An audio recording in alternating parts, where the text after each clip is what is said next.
What's going on, YouTube? Today we're going to talk about the Cold Steel Code 4. And this is a knife that's been around for a while. This is like their second generation knife just because of the steel. This is the CPM S35 VN version. There was a CTS XHP version, Carpenter steel, and then this is Crucible. S35 VN is a blade steel that was made by Chris Reeve in conjunction, obviously, with Crucible. And CPM makes really great powder metallurgy steels. They're very well known for it. They make some of the best steels in the world.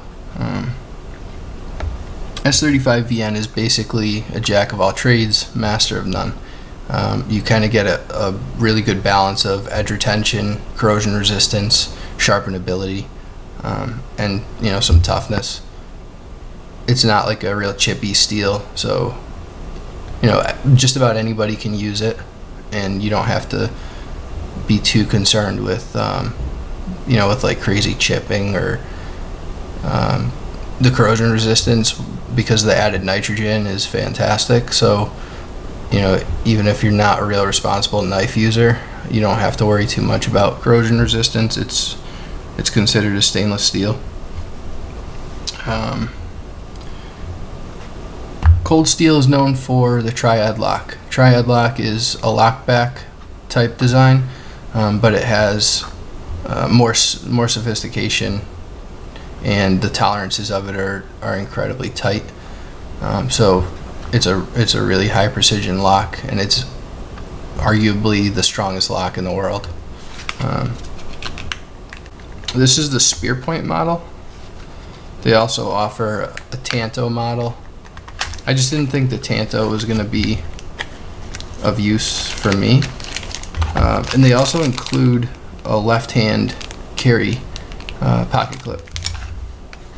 So I believe you can go tip up left or right, so it is ambidextrous in that regard. And it's a big friggin' knife. When I first saw videos and stuff of them, they don't look as tall. So like a lot of guys don't show the Code 4 like this, and it's just like my first impressions. I thought that the blade was gonna be sitting deeper in the handles. Like the point is right there. I don't think you'd ever get your finger in there to hit the point, just because the end here comes up a little bit. So I don't think you'll ever have to worry about getting your finger in that tip. But it's kind of funny shaped. So the Triad lock is a lockback. Right out of the gate, they can be a little stiff. This one's actually pretty smooth. I notice if I bring my finger back a little bit, it's easier to disengage the lock. I don't know if you can flick these right out of the gate. So yeah, you can. You have to throw some wrist, I guess, and it's. Let me zoom you guys out a little bit. So it's actually pretty smooth. There is a lot of oil here. You can kind of tell it's shiny right here, so they do put plenty of oil. So I have to say that the action on this is nicer than any Spyderco lockback I've ever tried, out of the gate at least, out of the box. This is a hollow grind, so you'll get a lot of use out of this knife. Like when you sharpen it back, as you come up the hollow grind, it takes much longer to get a thicker behind the edge measurement than like a full flat grind. Full flat grind, it's just like this gradual, you get thicker as you come up. Hollow grind, you're able to use more of that blade before it gets to that point. So, or before it gets to the point of being too thick, is probably the best way to say it. And it actually feels pretty sticky.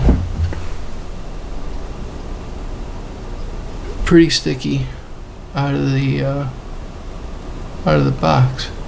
I'm sort of impressed.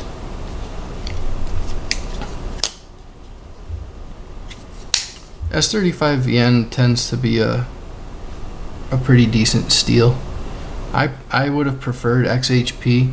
I thought this was going to be an XHP, not the S35VN. It was listed as the XHP, but I know, not many XHPs are left new, so they've been discontinued for a little while.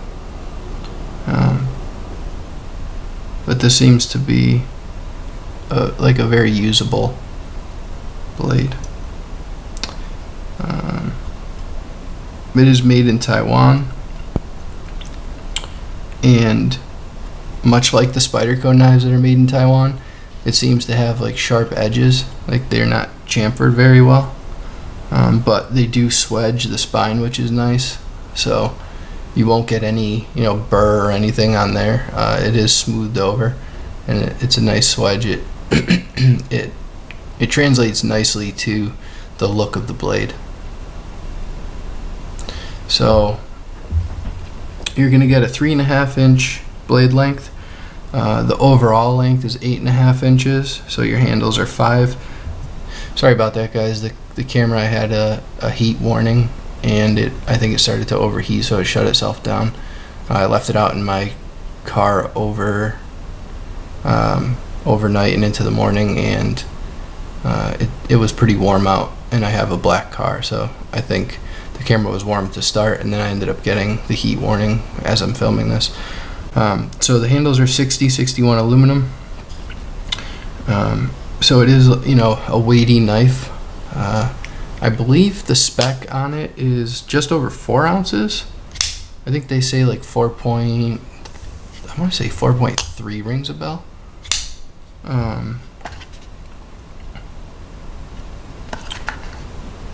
Yeah, actually it says it on the box. Alright, yeah, so 4.3. It actually says it right on the box. What a dumbass. I should have looked at the box and read the stats from the start.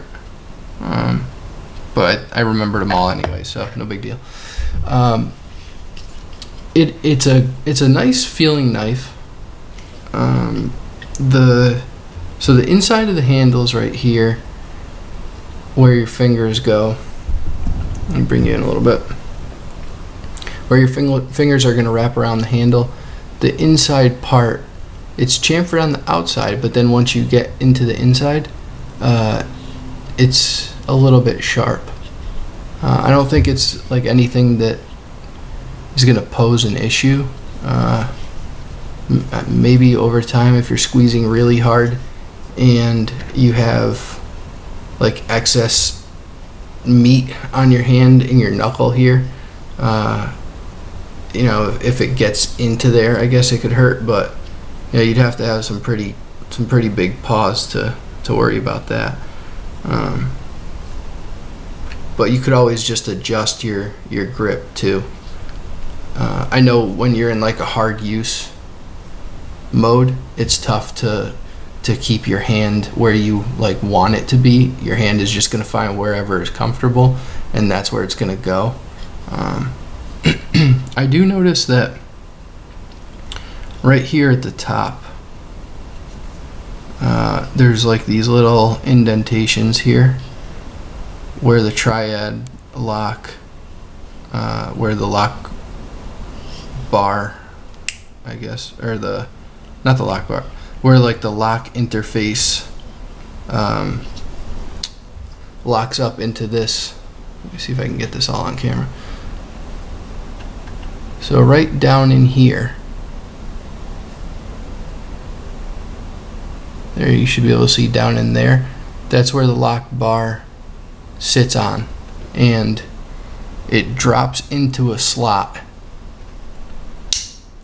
and it basically, the triad lock wedges itself between the stop pin and into that tang of the knife. So the knife is wedged in there and it has 3 points of contact. That's why it's called triad.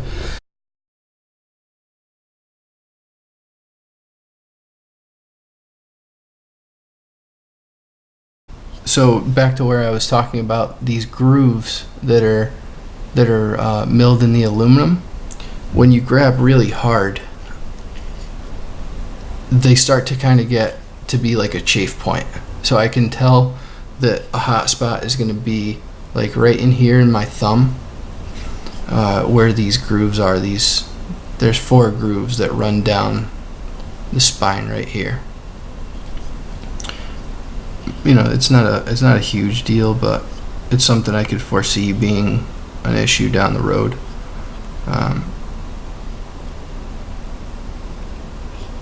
The spring tension is nice on this knife. It's a little tight, but I don't think in a bad way. I think it's,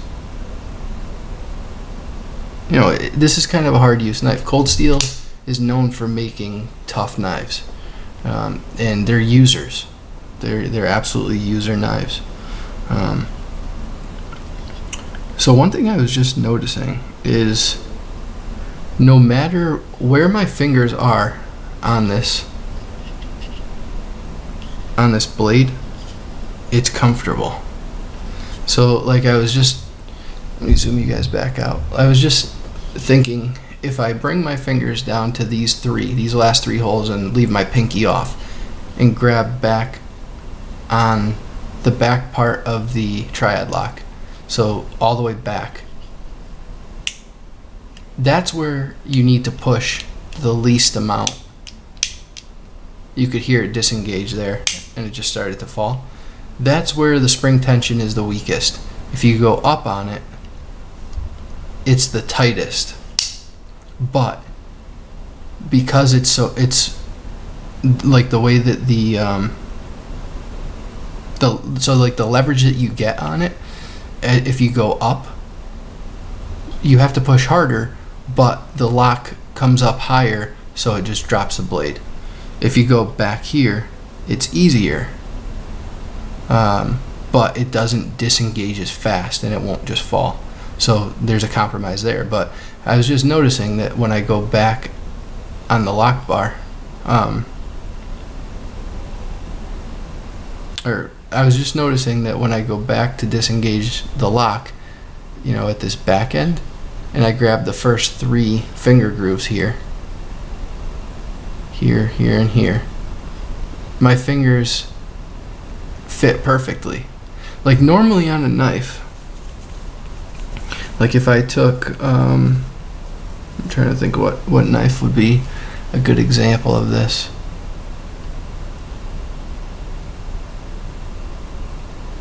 Even like my Manix, let's say like my Manix 2, it's another big knife. If I grab the back end here, they wouldn't fit my first 3 fingers. It's made to fit your last 3, the way that it tapers in the back and stuff. And I think the reason that this is because Cold Steel's beginnings and Lynn Thompson, the owner, a lot of his knives were and still are tactical knives. And if you've ever seen some of his videos when he talks about how to reach and use a knife tactically, he always grabs the back of the knife to get the longest reach. So wherever he can grab to extend the longest, the longest distance, because you want to keep yourself away from whoever you're in contact with. So I think that's why my first 3 fingers grab the back here so nicely. And then the other thing is, no matter the position of my pointer finger, if I'm on the back of this first groove here, it's so large that I can sit back on the knife, or I can choke up on the knife, and my last 3 fingers still fall in a comfortable spot if I'm choked up or I'm all the way back. And that's pretty cool. Yeah, I want to say that it's probably for tactical reasons, but I'm not 100% sure for the reasoning on the comfortability of this handle. But my guess is because it's a triad lock too. We all know that they're hard use knives, so he probably meant it to be like that, so that it's comfortable no matter where or how you hold it. And it is such a big knife that you want to have that ability to have comfortability on the handle. So let's check centering on this guy.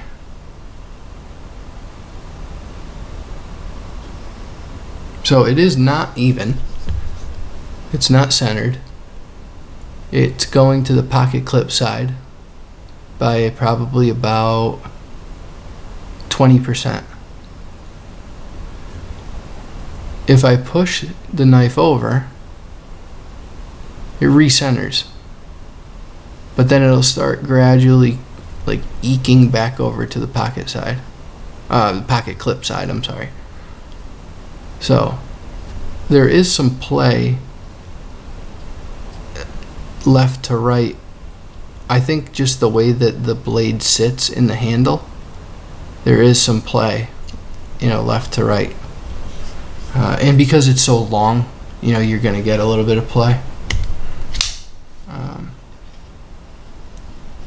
Let's see if see the lockup on this guy.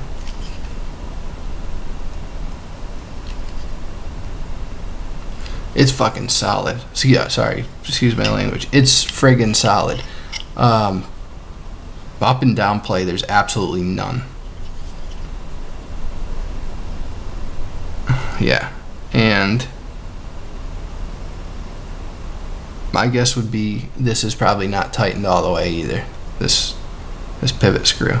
I bet if it was tightened down, if you didn't care about action and you were gonna two-hand open and close this all the time, and you didn't care about dropping it and flicking it open, I guarantee you, if you tighten this thing all the way down, there's like zero play, 100%. But you can always like wiggle out just a little bit, but even going as hard as I can,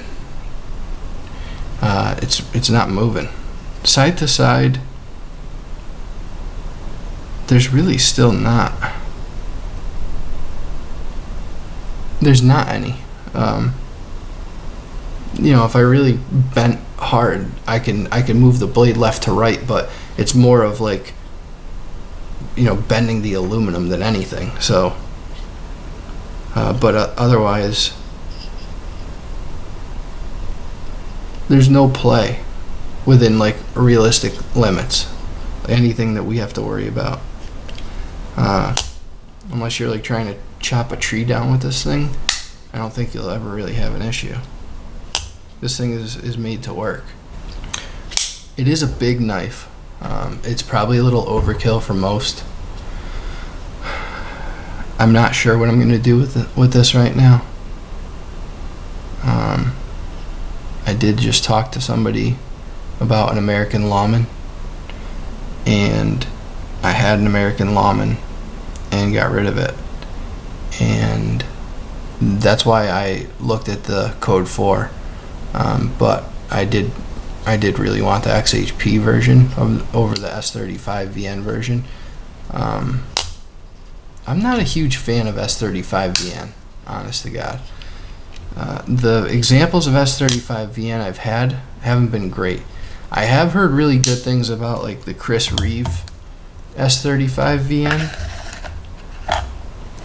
but I haven't had the stomach for going for a Chris Reeve Sebenza or Umnumzan. If I was gonna go for one or the other, I think I'd lean more towards the Umnumzan. But this is about Cold Steel. It's not about Chris Reeve. But I have a hard time justifying a Chris Reeve knife. And I definitely wouldn't go secondhand market just because it's hard to trust the authenticity. Chinese are getting really good at fakes and clones and stuff, and they are producing S35VN, so it wouldn't be hard for them to still put the real steel in there, and they have access to titanium and everything like we do. But so if I was going to do it, I'd get a brand new one, but I still just have a tough time justifying the price on them. I guess I'd have to sell a couple knives to do it, because there's just no way that I would dish out that much for it, especially for what it is. I'm like at the point of collection right now that there's like a fine line for me between hard use and collection and like the hobby of collection. So like the Sebenza, Sebenza means work in Zulu. The thing was made to be used and abused. It's got a bushing pivot. It's got massive phosphor bronze washers. Just everything about the Sebenza. And I don't know if it's just marketing and like what we're told, but all the guys that I know that have a Sebenza think the exact same, that it's made to be used. So I'd have a tough time like beating the piss out of a Sebenza, after dishing out what they go for. But they do have like lifetime warranty, so and you can always send it back for like a spa treatment type thing, and you could get a blade replaced if you have to. So you are paying for warranty too, and they have a fantastic warranty. It's funny, this thing, depending where you hold the knife to go to flick it open on this on the thumb stud. Yeah, see, you have to like be behind the thumb stud every time to flick it open. Like I'm used to knives that when you push straight up on the thumb stud, that they flick open. This one, if you get to the left of it, it just won't. It'll only half open. And if you're straight behind it and push up straight, it won't open easily. You have to kind of get to the right of it near the handle. Well, this is my right on the camera at least, but you have to get between the thumb stud and the handle here to build enough leverage to shoot it open. But yeah, it's a heavy knife. It's a heavy blade too, so it takes quite a bit of inertia to get it open. I do like the closed construction design of this thing too. I was just noticing. A lot of guys say that open construction is a cleaner knife and this and that. I forget who did a video on it. But somebody did a video on open versus closed, and they actually showed that closed construction keeps your knife cleaner. Open construction, you get more like pocket lint and crap in it. But I guess they're easier, that you could just like take compressed air and shoot whatever, dust and debris that's in it if it's open.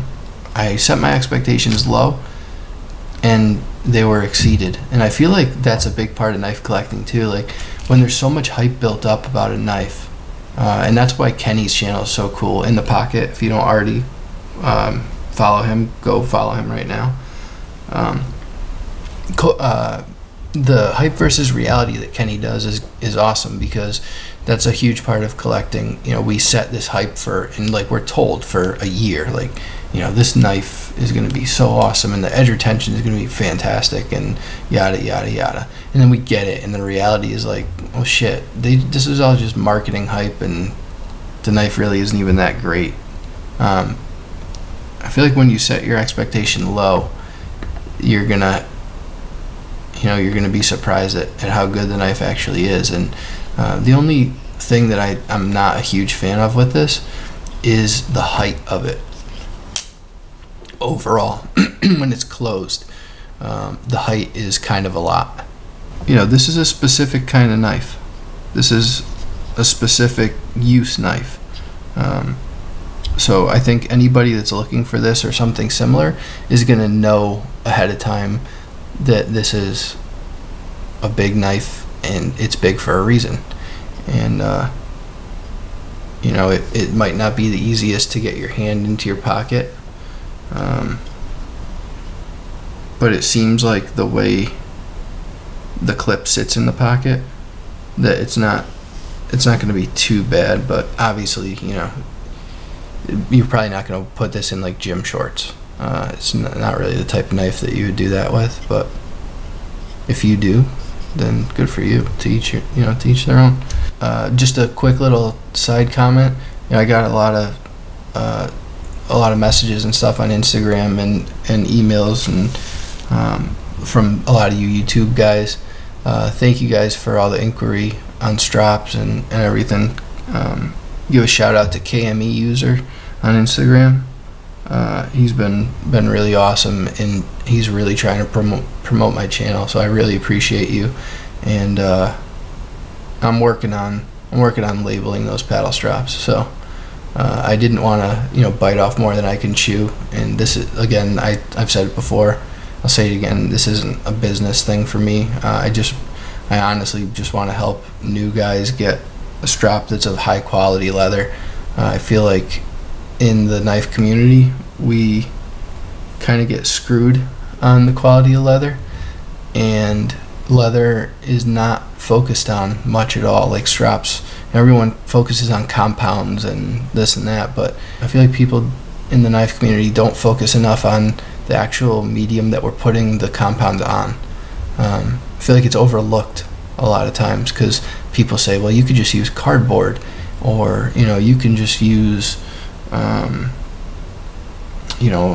piece of wood, or like balsa and stuff like that. And you can use any leather too, but the quality of the leather and the abrasiveness of the leather, like the silica content in cowhide is a certain like grit level equivalent. And if cowhide is a coarser silica content and you're putting extremely fine compound on it, well then what the hell's the point of doing that when your leather is actually more coarse than your compound? But it's stuff that just isn't really talked about much. And that's the whole point behind this with the paddle straps and straps in general, and why I do it. So there's no like ulterior motives or anything like that. I just wanted to thank KME User in particular, and thank my usual guys, Patty, Outpost 76 in the pocket, Kenny over there, Jeff Jewell, thank you for doing that video the other day. Super Steel Steve gives me all kinds of love on YouTube and Instagram. Steve, you're friggin' awesome, dude. All you guys are.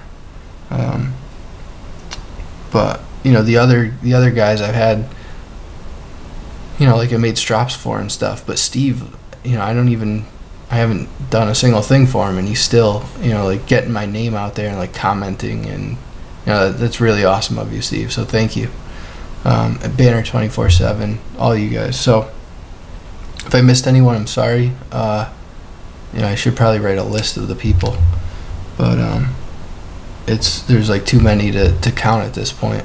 So that's gonna be my first impressions of this guy. So far so good. Cold Steel I know makes a great knife. I love Cold Steel.